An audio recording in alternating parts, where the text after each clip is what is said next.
Hey, Fiend. Yeah. You know how we make this podcast and send this podcast out? Yeah. Through the internet, which is what the first part of this episode's about. Pew, pew, pew, seamless.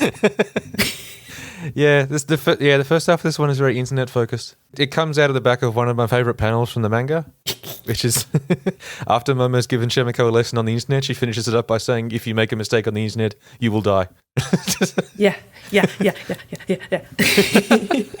There's a reason we have a tag for that on the SD server. Yeah, it's Anime Slushy. I'm Fiend. Oh, and I'm Cube. Yeah. DGND, episode 3. Now, this is not what you would call a plot-heavy episode. Shut up. How dare you? There's so many important things in this episode. Oh, there's lots of good character stuff, particularly when it comes to Shamisen. But in terms of moving the main plot, there's not much there. Yes. But it's a good episode. It's cute.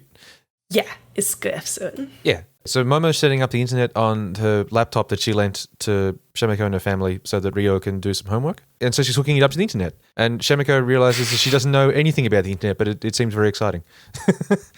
This is one of those times where I'm like, I wonder how old the person who wrote this is, because like it's definitely very believability straining that Shamiko wouldn't have computer classes in school. Yeah, I mean, I suppose, but I guess the implication is that just because they've been poor, they've never had like access to a computer, let alone the internet. Yeah, but at school, they teach kids touch typing and stuff nowadays. They had Pokemon teaches touch typing at the school. It was adorable. That's pretty cute. But yeah, I mean, that's in elementary school even. So, like, it's definitely something that under normal circumstances you would be at least somewhat familiar with from school. Yeah. No, it makes sense. But it does feel right for Shimiko to just somehow have just missed this entirely and completely ignored it. Oh, maybe she was out of school sick those days. Yeah. Solved. Plot hole solved. She is like something of a boomer at heart in some ways. Yeah. Oh, and in that vein, she has such fuddy-duddy clothing this episode. They have various outfits through the episode, and hers is always kind of frumpy, and I think that's cute. Yeah. So, the first two interstitials are just Momo setting up the internet, and then Mikan showing, what do they call it again? Chit-chatter. Which is basically Twitter. Yeah. Showing chit-chatter to Shamiko. And in like how it works, just this is Shamiko being introduced to the concept of social media. And it turns out Momo has an account, but she's kept it secret from everyone, including Mikan. And it becomes Shamiko's goal to find this account because she wants to learn more about it so she can make a smile. Yeah, because Mikan described it as like a diary, which, obviously some people kind of use social media as, but, like it's a little misleading. So yeah. Shamiko's like, yes, I'm going to find out her secrets from her internet diary. She is online stalking. I did like as well, because there's quite a lot of good text gags in this half of the episode. Yeah. Yeah, like, because you see Mikan scrolling through like the local, Twitter and what people are talking about. And there's the dog walking lady's username is dog walking lady. Yeah. Who mentions that she saw a young girl running by the riverside and hauling a huge tire behind her, which is cute. Very strange. Yeah. I liked the one that was from her dad, clearly, because it was like from the Hinatsuki company, and they were like, my daughter moved out, the snacks are salty this week because of my tears. Yeah, to match my tears. Yeah. Yeah. Yeah, it was cute. It was cute. Oh, by the way, when Momo was trying to explain the concept of the internet to Shamiko, and she's being all cartoony about like, what? It's in the air? Wild. It's like, that's pretty ridiculous, but also same. Like, that's something I can never still nowadays wrap my head around, the idea that the internet's just like, the signals are just everywhere all the time, so many, and it seems impossible. The concept of radio waves as communication. Well, yeah, because it's like if you took like a square foot of the air, there'd just be like, what, like a bajillion datas? I don't understand, Sheen. It's fucked up. I don't think it quite works like that, but yeah. Do you know, though? Does anyone know? No one knows. I don't think like a square meter of air just has like the whole internet in it. But it has, I bet it has a whole lot of the internet in it, because you got to put it all over the place to different places all the time. That's the internet, Fiend. It's not even a series of tubes. It's just in the air. God, the series of tubes. I kind of miss that era of like congressmen who just really did not get it. Oh, Fiend, you can still get that. Oh, I know you can still get that, but it was just funny when you had like people who just clearly that it got explained to them with some analogy they've only half remembered. Like, You should listen to some of the Supreme Court cases where they have to rule on digital matters. oh God. It's amazing. Yeah, I bet it's great fun. All right, so at first Momo, Shamiko just mentions she's going to get on the internet, and then Momo stops her and gives her a lesson on how dangerous the internet is, like trying to show her that she needs to avoid clicking on spam ads and this sort of stuff. It's a fun sort of sequence. Yeah. I like when she's like, what were you trying to do with it? Something sinister? And she does like the cute little pose with her fingers, like, oh, you're very dangerous, Shamiko. Momo's just saying, look, I can look up anything you want me to and tell you about it. And Shamiko's like, well, no, that's not going to work. And then she ends up kicking Momo out of the house so she can get on the internet and start snooping around. But her mum makes a point of saying, are you sure you did the right thing there? Because Momo seemed kind of lonesome.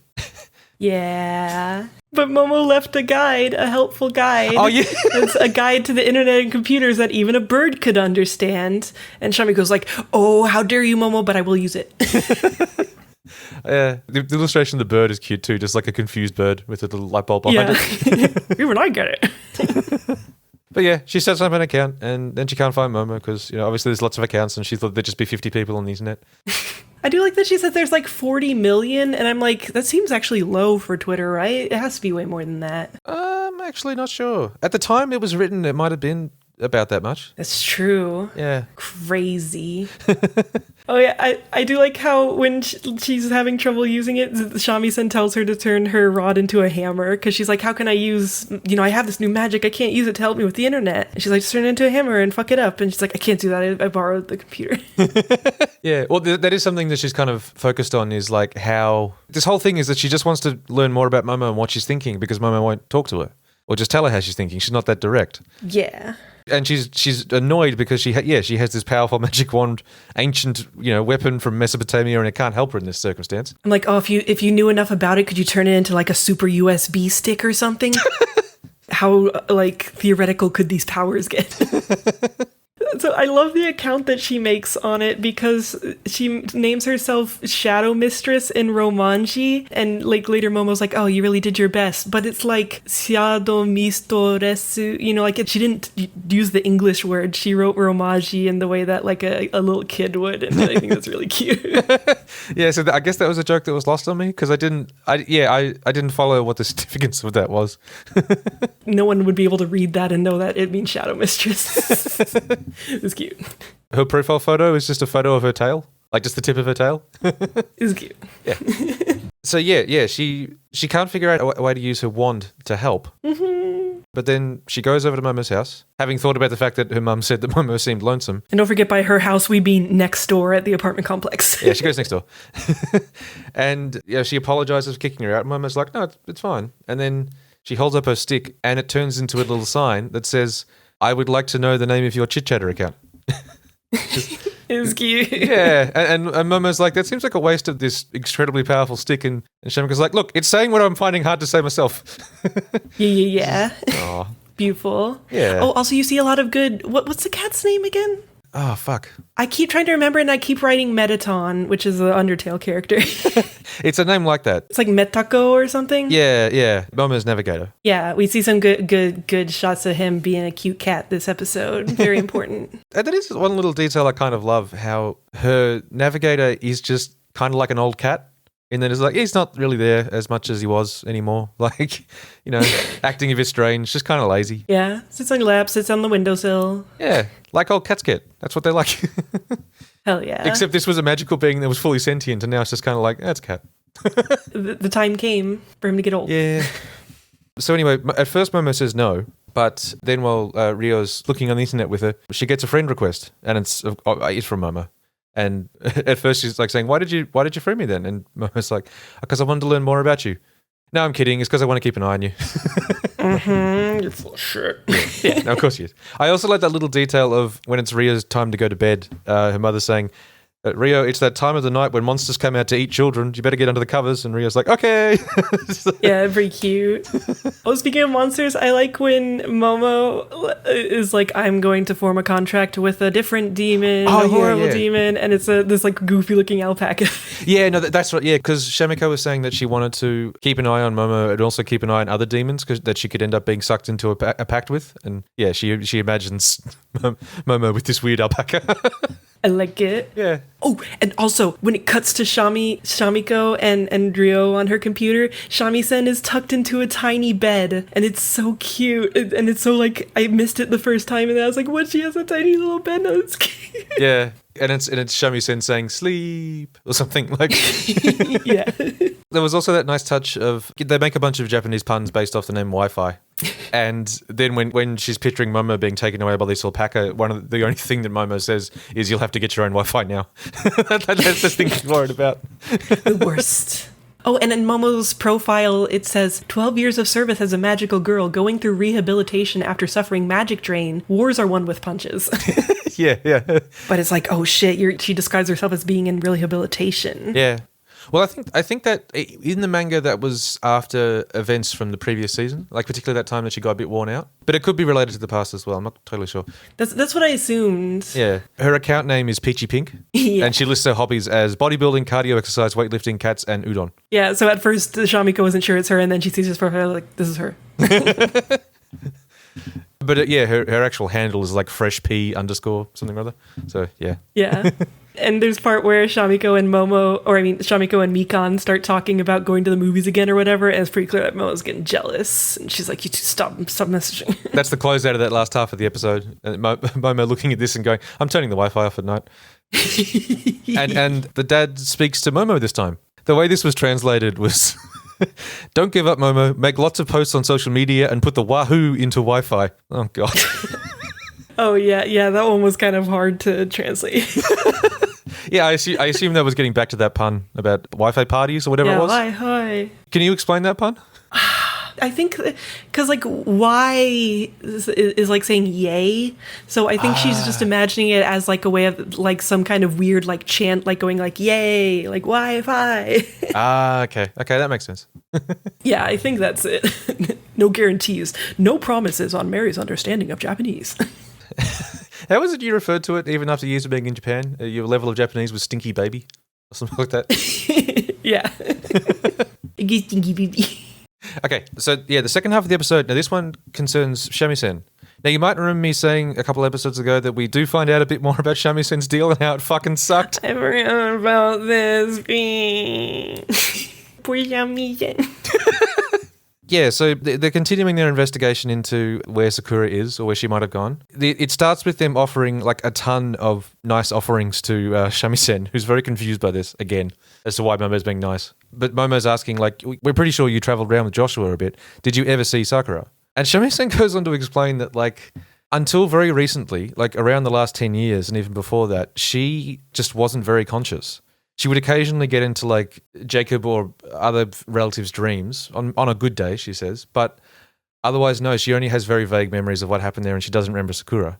But she mentions in passing that for the last 2,000 years, she has been completely isolated except for occasionally being able to get into someone's dream. Yeah, I was going to say, like, you described it as she's being, barely conscious. She made it sound more like she was just trapped in the darkness, unable to communicate with anyone, just having to sit there alone. Yeah, no, sorry, that's what it is. She was conscious, she just was alone in a void by herself. Yeah, this is fucked up. Yeah, and like she's very matter of fact about it, like the way she's talking about it. And she's saying, but the last few months have been really exciting now that I've been able to, talk to Shamiko and now I can talk to everyone and stuff. And when she didn't have any information, Momo had taken all of the offerings away. But then as they say that, all of a sudden she notices that Momo's put them all back and she's adding more and Shamiko looks like she's about to cry. And Shamisen's like, what? It's fine. Don't worry about it. It's Don't treat me like that. The way it was translated was like, I don't need pity from you whippersnappers. Yeah, you little guckies. Yeah, but it's sad but it's cute as well. Like it's sort of it's this thing of the goofy setup to this series is that Shamisen's evil, demons are evil, demons do evil things. But like again, the more you find out about demons, they're just people. They're just goofs, really. Yeah. Who really seem to be like persecuted to some extent.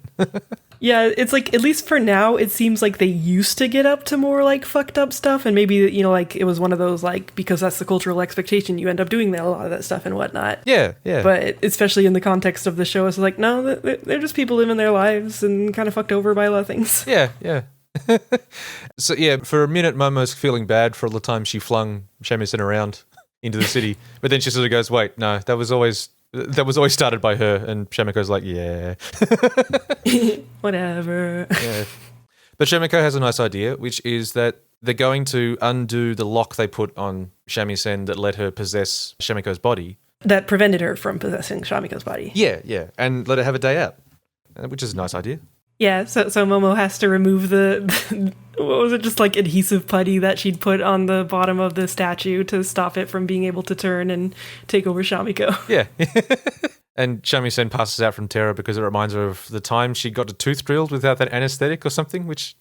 I mean that would be pretty horrifying. Yeah. Things were hard back in Mesopotamia. Yeah, well, I mean, now I have a friend who had to have a root canal recently, and the anesthetic just wasn't fucking working, and they proceeded. Bad, real bad. I'm not thinking about that. I'm thinking about Demon Go Next Door. So Momo's very concerned because she's like, I think she might like spend all your money or completely wear out your body and get lost somewhere. So I'm afraid I'm gonna have to go with Shamisen just to make sure. And Shamisen's insulted by this, saying like, that she's treating me like a baby. And then Shamiko's like, well, do you know how to get to the hot springs or any of those places? And she's like, do you know how to use money? And she's like, oh, I'll just wander in some direction, and then when I get there, I'll beg profusely, and they'll take pity on me. And Shamiko's like, yeah, I think Momo should go with you. I need a Momo. But she also makes a point of saying it kind of makes her feel bad how Momo and Shamisen don't get along all that well. Yeah. So, and she'd like them to try and get on better. It's cute. It's cute, but it's kind of funny because Shamisen doesn't really make much of an effort to follow that request the next day. True. Yeah. I'm sure she thinks that she's doing a good job. She's like, well, the problem is Momo and not me, so. Yeah. So yeah, next day, Momo's waiting outside the apartment, and Shamiko, possessed by Shamisen, comes out, and she's got a whole new outfit, and is meant to look much more evil, but in a very teenage way. Yeah, it's very much like gothic Lolita, like I'm an evil magical girl kind of look. Though you notice it's not skimpy, almost like Lilith knows there's a problem with being that fucking skimpy. That's true. I don't think there's any skin exposed. There's a little clavicle. Tiny bit of clavicle. But yeah, there isn't even absolute territory. Oh man, I know I keep banging on about it, but goddamn, Momo's voice actress is just so fucking good. Yeah. Like, because Shamisen turns up and she's, posing on a bin so she can look down at Momo and is talking about how she's, oh, I'm the evil Mistress Lilith here to, and the lightning strikes, and then the lady with the dog is there and the dog's barking at Shamisen, and Momo just makes this noise of, it's just like, oh, God damn it. It's such a beautiful noise. And you find out she got the clothes from, she was hanging out with Shamiko as Shamiko was on the computer, and she was like, I understand how the internet and shopping work. We can buy it from this site, and it's basically for free. You have all these special things you can use, like deferred payment and blah, blah. Yeah. She's as clueless as Shamiko when it comes to that stuff, so she buys all this stuff on deferred payment plans. The last thing you see in the episode is the mother dunking her in alcohol, because it's like, this wasn't free. We still have to pay for it. If you do this again, I'm putting you up on auction. I think it might just be water, because it just says gub gabu on the side, like gub glub. Oh, okay. Still. But here's the thing. So the boxes say Amazon, like because they live in Tama and it's Amazon. And I'm like, do they not have free 30-day returns? You could totally have done that shit for free. Come on. You can game this system. Oh, I also like when they're shopping for the clothes, like it like cuts them like saying little things back and forth about it. And I like that one of the things Alyssa says is, oh, this one looks like it has high attack. Things in video game terms. Yeah, because of course she would. She's a fucking video game demon. Yeah. So yeah, Momo and Shamisen are walking around. Shamisen's being a huge pain in the ass. She makes a point of saying that, normally she would need really good weather in order to pull off the magic to possess Shamiko, but Shamiko's getting stronger, which means that in turn Shamisen's kind of getting stronger as well, and it's all Momo's fault. Hell yeah. And she's like laughing at Momo, and Momo's going, Ugh. But that's secretly making Momo happy. Shamisen is getting stronger. Yeah, and she keeps talking about how she wants to like throttle Shamisen or punt her to the moon or something, but she can't because it's Shamiko. It's like Shamiko's body. She's in Shamiko's super good body that I like a lot. Oh, I also love how when you like the statue, because Shamiko's in the statue now, the eyes change. She's got anime She's got eyes. those anime eyes. It's really silly. Even when it pulls wide to like in the distance, the eyes have like eyelashes now. Yeah. And it is kind of scary because they say that she's just going to be in the ancestors' little inner realm and is going to focus on studying. So Shamisen's going to go ahead and make it impossible for her to see or hear the outside world. And Momo looks rightly like, don't like this. Is that okay? Yeah. Oh, also, something that we didn't mention earlier in the episode. So there's times this episode where Ogura shows up, the occult girl. That's right. And the first time she's just walking in front of the apartment, lugging something big. And she basically just says, like, I'm lugging something really big. Yeah, and then she's gone. And that's that cut. And she shows up again while Shamisen and Momo are walking around. And she's, again, lugging just like a huge sack of something. And she wants to show the two of them what it is. And they're both like, no, we don't want to know. No, thank you. But then she notices, this is interesting, she notices Shamisen's tail. Yeah. Because Shamisen's tail is different to Shamiko's. She gets the extra little shapes on it. She notices that but says nothing. She just says, oh, okay, I'll leave you two alone. Yeah. But I'm having ideas. Like, she flashes back to the day that Shamisen had overtaken Shamiko, so she knows exactly what's going on. And then she's just like, I'm leaving now. And it's like, oh, shit, you don't want... What's up with that? What's up with that? What you thinking, weird girl? I mean, because I've read ahead, I know what she's thinking. But we'll see. I probably did, but forgot. Because they keep showing all those different little doll people in the opening, and I'm like, should I remember what those are? I don't remember what those are. Well, last season, that was one of the things was Momo made those little dolls that Shamisen could inhabit. Yeah, I remember the little angel one. Yeah. But why is there a shit ton of them now? You'll find out. It's coming up. It's coming up. I was like, I don't remember if this is canon or not. So the thing that Shamisen's only got a few hours in Shamiko's body because that's all Shamiko can really manage at the minute. Yeah. And she wants to go to a hot spring, but all of the hot springs she wants to go to are too far away. So they end up going to the health spa they went to last time, and Shamisen is like, we've been here before, it's fine, I guess. And Momo's just like, I want to fucking kill this bitch. So yeah, when they're going in, Shamisen is like, aren't you going to pay for me? And Momo's like, no, we're splitting this. And Shamisen pulls up Shamiko's wallet, just a little plastic bag with some change in it. And is saying, like, this is all the money I have. And Momo was very quick to say, that is Shamiko's wallet. It is not your wallet. That is not your money. That's not your, 15 cents. That is Shamiko's important money. So, yeah, to make her pay it off, she makes Shamisen exercise Shamiko's body. Takes her to the gym and makes her do sit-ups and things. Yeah. Encourages her by offering her fruity milk if she can do some 5 more sit-ups. But Shamiko's going to have to pay for that later. Now, they're about to go into the hot springs when Shamisen picks up on the fact that Momo didn't go into the hot springs last time and didn't get changed in front of anyone either. And I think she calls her like a pure maiden at heart. Yeah, and she starts to get kind of anime predatory about it, and it's like... Yeah, Momo's just about had enough, but then there's a blackout because of a lightning strike. And Shamisen just completely freaks out because it turns out she's terrified of the dark. Because of that 2,000 years that she was trapped alone in the dark. Yeah, because when she was first sealed, she wasn't very powerful and didn't have much control of magic, so she had to learn how to generate light in that space by herself. But for years and years and years and years, she was just stuck in the dark. There's a very strong indication that she was quite young when this happened to her, and was just alone for a very long time in the dark and terrified of it.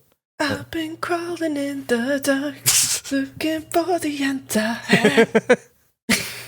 And Momo kind of, for the first time, has takes it. Well, not for the first time, but really takes some sympathy towards her and shows her how you can turn a light on your phone, and that sort of lights the room up a little bit.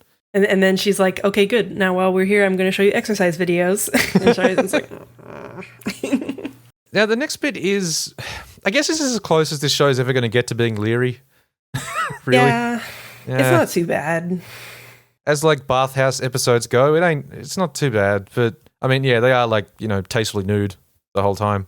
Yeah, but it is still anime girls naked in a bathhouse, so you're kind of like, Yeah, would have preferred not. But there is some decent plot reason, because you do see all the scars on Momo's back, and it's like, God damn it, Momo, you've been through some shit. She talks about how with the way an ether body works is that you sorry, she talks about the way that like an ether. It's ether in this case, isn't it? I think both are right. Well, because ether is a chemical that she used to make cocaine, among other things. Which one is in Final Fantasy? I would have thought that was ether, because that's just like energy. But it's a thing in a bottle, so maybe it's the chemical. Huh. Weigh in and the comments below. Her energy-based body, when it takes damage, scars are left behind, and she has quite a few scars on her back. Also, how convenient. And Shamisen is like sort of making like she should have says like, I'm sorry if I ruined the mood by asking, and Momo's like, no, I'm not particularly embarrassed by it or anything. She generally doesn't seem to like bother her. She makes a point of saying this is like nothing compared to your normal bullshit. And Shamisen's like, fair. But it's still like, we know you've been through some shit, Momo, and you're all deadpan now because of it.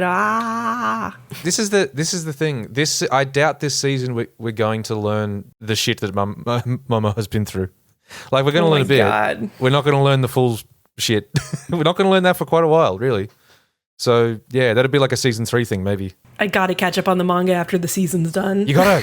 I want to talk to you about it. I'm telling you, we should podcast about it. Yeah, we probably should. Because there's a season 3, it's going to be in like 2087. I don't understand time anymore. We're in a vortex. We might as well just talk about it. Yeah. Anyway, they wrap up. Shamiko is slightly embarrassed to be wearing these clothes outdoors. And she's telling Shamisen that, like, you know, she'd be happy to lend her a body on other days. And Shamisen's like, actually, I just like being carried like this, which is kind of cute. Then Momo takes Shamisen aside and reveals that the other thing she did with her phone while they were in the dark was record Shamisen admitting that she's terrified of the dark. You cruel Momo. And is telling Shamisen that you have caused me so much trouble and you've been such a pain in the ass. That's going to stop now, or I'm going to tell everyone that the mistress of darkness is afraid of the dark. Damn. And Shamisen's just like, oh, goddamn. And this is getting me to, like, I think this does become a thing that gets pointed out more as the show goes on. But again, with this thing of societal expectations, like where Shamisen, you know, overtly tries to be evil and conniving, and to some extent Shamiko is doing the same thing because that's what's expected of her. But easily the most conniving, somewhat evil person in the show is Momo. Oh, yeah. Like, Momo is the magical girl, and she is way more, like, cunning and underhanded than any of the demons are capable of being. She was made to be a vassal of darkness. Yeah. And I like that Shamiko sees them whispering to each other, and she's like, oh, they're growing closer. Yeah, she completely misunderstands. But you know, what's funny is that, like, to some extent, I do kind of get where Momo's coming from here, because Shamisen has been a massive pain in the ass and has occasionally put them into slightly dangerous situations, or almost has. I honestly don't remember, but she won't redesign Shamiko's outfit, which is sin enough. There was the time she took over the body and was being pretty careless with it. But the particular one was when she told Shamiko about the whole, you know, gay demon wedding thing, and Momo almost went for it until it occurred to her that she would lose a lot of her magical power because she'd be drawing from Shamiko. Oh, yeah. And Shamisen had kept that from Shamiko and only admitted it once Momo questioned her directly. So, yeah, like she's been a bit of a pain. Yeah. Yeah. Might as well blackmail her. Yeah, yeah. That's a treat. And there have been a bunch of times when she has just been mean. And, like, you know, then Momo throws her, it's fine. But, you know, I can understand why Momo did this. Oh, yeah. She's a sassy demon. Yeah. Anyway, that's the episode. It was good. That's the episode. Yeah. This is important character work stuff. Next episode is going to be a plot-heavy one. Next episode, like, the plot will move. There's plot stuff happening. I mean, you say that, but it might be hard to see that at first, because you're going to be like, oh, there's a new setting where they can be maid cafe or something. Oh, there's a fox girl. Shamiko gets a job, basically. Shamiko gets a part-time job. Yeah. And we're going to meet Liko, who is the fox girl. A fox girl demon. Yeah, I'll be interested to see what I think of her in the anime, because obviously, like, voice acting can do a lot and stuff, so I might find her a little more moe in the anime. Yeah. I've been enjoying Ogura more in the anime, to be honest. Yeah. Yeah, she's more fun. But especially just, like, right now, they just keep occasionally reminding you she exists, which is fine. Yeah. She's not at the stage yet where she's, like, living in their roof, which is a thing that happens eventually. As one does. Yeah. But also, I think it's going to be interesting with Liko as well, because I've seen people in the comments and YouTube and stuff talking about how, like, there are people who like her because she's kind of a fun agent of chaos, and she's someone else who drives Momo nuts. which leads to one particularly good episode that I hope we get this season. We might not, though. Oh, no. That would definitely be a season 3 thing. We can talk about it in the manga. But it's difficult for me to describe what it is that kind of frustrates me about her. Apart from that, she is kind of an agent of chaos, but in a way that doesn't always make sense to me, I guess. I honestly forget what her deal was. She was just extraneous character to me. Yeah, she's a bit like that. Like, she is just, it's almost like her purpose in the story is just to cause chaos. And that's kind of all she does. And I guess we'll get into it once we get further into the manga or whatever. But yeah. Yeah, we'll see. We'll see how we feel about you, Fox Girl. You're on probation. You haven't even premiered yet and you're on probation. I reckon we'll probably be doing the taster soon. Yeah, I downloaded Spy Family. Yeah, I've read the first 2 volumes of the manga. It's fucking cute. It's a fucking cute little property. I just realized I don't know whether it's one of those properties where you're not supposed to pronounce the X. Is it just pronounced Spy Family? Or no, this is the thing. I said Spy X Family last time, and someone in the comments said I'm not supposed to say the X. God damn it, anime. God damn it. No, but see, there's been a whole bunch of discourse on the internet about whether you are or aren't supposed to pronounce the X. The wiki says Spy Family. I'm going to start calling it Spy versus Family just to be different. Wait, how is there discourse? It has the Romanji right below the title. This is stupid. It says Spy Family. So you don't pronounce the X. It's dumb anime bullshit. I did like that the person in our comments said we're not supposed to pronounce the X, and then Sa replied, only if you're not a coward. Look, yeah, I mean, I'm sorry that we don't just pretend letters aren't there because they look cool, Japan. You can't just pretend X isn't a letter because you think it looks cool. So, like, this was news to me. I didn't realize it was supposed to be pronounced Hunter x Hunter. Yeah. I didn't know that for a very long time. Yeah, that's bullshit. You know that manga Holic that Clamp made? Yeah. That's written XXX Holic, but all 3 of those X's are silent because fuck you. There was another one. There was a property I dismissed as looking like a Step on Me anime manga type thing about the girl who has like a slightly dark side, but she's also pretty bubbly as well outwardly. Oh yeah. Apparently, that is actually pretty charming. Who said that? I know, like, anime fans are always going to be wary, but apparently the whole vibe of the thing is that, like, it's kind of a reversal of the normal dynamic in those sort of shoujo romance mangas where, like, the girl is, like, just really supportive and into the boyfriend, and the boyfriend just is constantly telling everyone how good the girl is. Oh, well, that does sound cute. And yeah, they're meant to just be, like, super supportive of each other, and it's just a nice relationship. And yeah, if that's what it is, and yeah, I'm down for that. I'll probably check that out. Yeah. Yeah. Even just the fact that they're, like, in what's apparently a normal dating relationship, I'm immediately like, okay, this is more than I expected. This is, you know. But yeah, so yeah, we'll do the taste soon. Lots of good stuff this season from the looks of things. Yeah. We'll get to Magireko at some point. Magireko, you're there. You're sitting there being like, watch me, I'm shit. And there's all the other stuff, Look, we don't have to do it every time. Y'all know we're going to... We're working on it. We want to get back to Sailor Moon. We want to talk about the guy after Jadeite. Nephrite, thank you. Okay, see you guys. Wait, you should say have a nice anime this time. Okay, have a nice anime, guys. Wow, you added the word guys. You think you can change up the catchphrase? Hubris. Have a nice anime. Oh, kawaii.